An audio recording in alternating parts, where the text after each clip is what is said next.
Good morning, children. Welcome back to the social science class.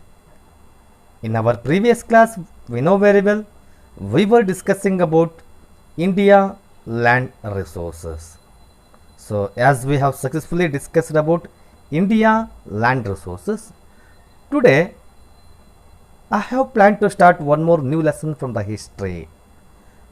From the history, the new lesson which I am about to start is the impact of British rule in India. So this is very important lesson from the history. You need to concentrate towards me. It's very important. If you are going to concentrate, definitely you are going to understand the lesson very easily. Anyhow, I know very well you people enjoyed a lot during these holidays. So almost more than 20 days you got the holidays, and festivals were also there. So you have been celebrated the festivals also very grandly, and the pandemic is also going on, that is different. And I hope as early as possible our regular classes are also about to begin. Hope for the best. But now till to that we are going to continue our online class, and once the school is going to reopen, definitely we are going to enjoy these lessons in the class itself in the offline. Okay, so now listen carefully. We are about to start a new lesson from the history, which is none other than the impact of British rule in India. So as we are about to discuss a new lesson, first of all we need to understand what are all the important concepts we are going to discuss in this lesson. So once we are going to understand about this now, it becomes easy for us to understand the concepts which are coming under this lesson. See, first of all, we are going to discuss about administrative and judicial system. In administrative and judicial system only, the civil services, judicial system, police system, military system. So these things we are going to study in detail in this lesson. And next we are going to discuss about the land tax policies. So British now, they implemented some of the important land tax policies, among them permanent jamindari system, mahalwari system, and raitwari system. So these land taxes are also we are going to discuss. And the third one is modern education. So that is the Lord Macaulay Woods Commission 1854.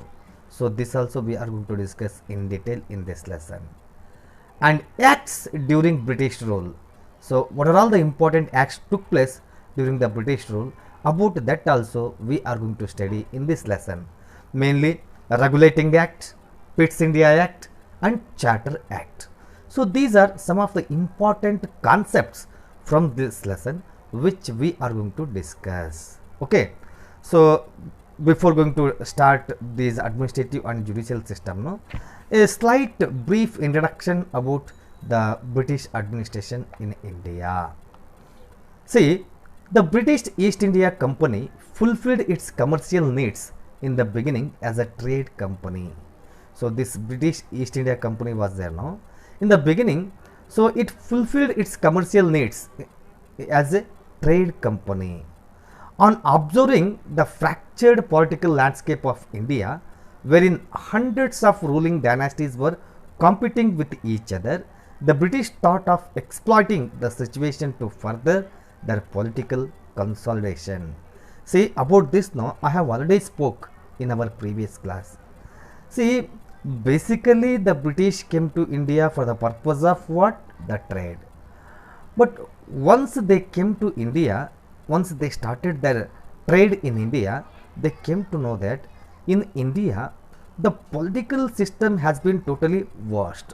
So in India we used to see almost 552 petty kingdoms, and all these 552 petty kingdoms used to fight among themselves to have the power into their hand. So by observing this keenly, what British thought is, it is better that we need to enter in the local politics, and it will help us to establish our power in India. So keeping that in the mind, no, so British thought of exploiting the situation, and they started to were political consolidation in India. So mainly they implemented the divide and rule policy among the Indian rulers and slowly dominated all rulers and subjugated them. See, in the beginning itself I said you, these British, no, they were very very clever, and at the same time, you know very well, they were worst people also. So what they did means, first they implemented the divide and rule policy. So this divide and rule policy helped them to dominate over the local rulers. In order to achieve complete domination in India, they employed war and negotiations methods cleverly. So finally what they done means, in order to have the complete dominative over India, so they engaged in war, and at the same time some negotiations also took place, and that too they done that things very cleverly. So as they done those things very cleverly, it became very very easy for them to establish their power in India.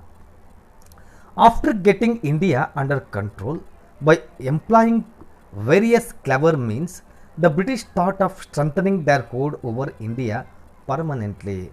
So once it was possible for them to have the control over the India by adopting various clever ideas or the clever methods, no, now what they thought is, it is better that we need to have the permanent control over India. They wanted to strengthen their power in India. So then India was devoid of one nation concept and was scattered into various kingdoms. The British integrated the whole of India under one administrative and political structure.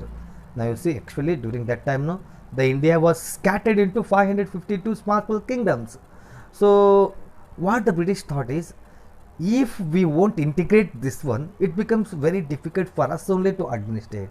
So it is better that we need to integrate the whole India in one kingdom, and the British got success also in that, and the British integrated the whole of India under one administrative and political structure. Education, judiciary, land taxes, trade and agriculture, and other various areas of activities were regulated. So under various laws and administrative system. So what they thought is, if we are going to bring the whole India under one kingdom or one territory, it becomes very easy for them to rule the India.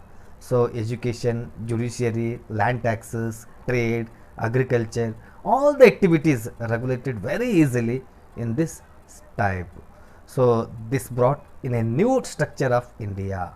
While implementing all these measures, they never forgot to protect their financial interest. Now you see, their main intention was the financial interest. So even though they tried the level best to integrate the whole India under one category or one territory, they did not forget about the financial benefit or financial interest. They concentrated towards that also. For that only we are going to say the British were very very clever people. And the British East India Company implemented various administrative experiments in order to achieve a new order in India. So now the British East India Company was there, no? This British East India Company, so it implemented various administrative experiments, especially in order to have to achieve a new order in India. So in order to have a new concept or a new administrative system in India, so this played a very very important role. Okay, so now we are going to discuss about the administrative and the judicial system. See, first we are going to discuss about the administrative. So in the administrative, no, first civil services. Do you know what I mean by the civil services? So civil services now also it is available in our country. So for example, the deputy commissioners are there now. the deputy commissioners are going to be known as the civil services. Okay. Lord Cornwallis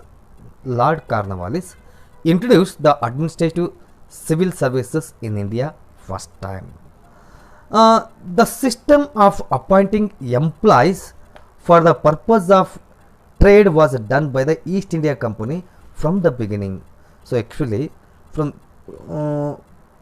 previously, in the sense before Lord Cornwallis introduced this administrative system, no, the system of appointing the employees for the purpose of trade, it was done by the East India Company.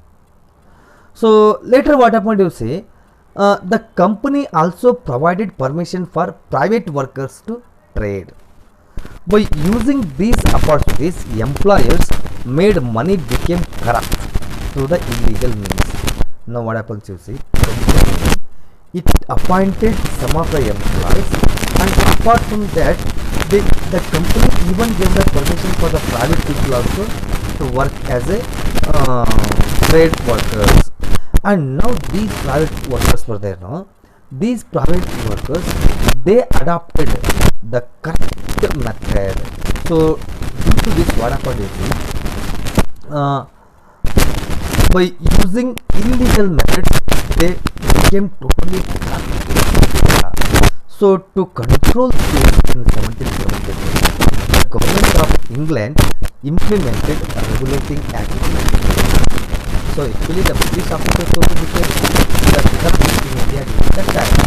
So as they became corrupt, the British East India Company was in loss. So when it came to know about the England, so what they have implemented the regulating act in 1773, and the main intention of this one is to check the illegal officers. The aim of regulating act was, the name suggests, to enforce control. So the regulating act itself is nothing but enforce control, in the sense to have control over the officers. So in 1800, Lord Cornwallis opened Fort William College in Calcutta for the benefit of people aspiring to join the services.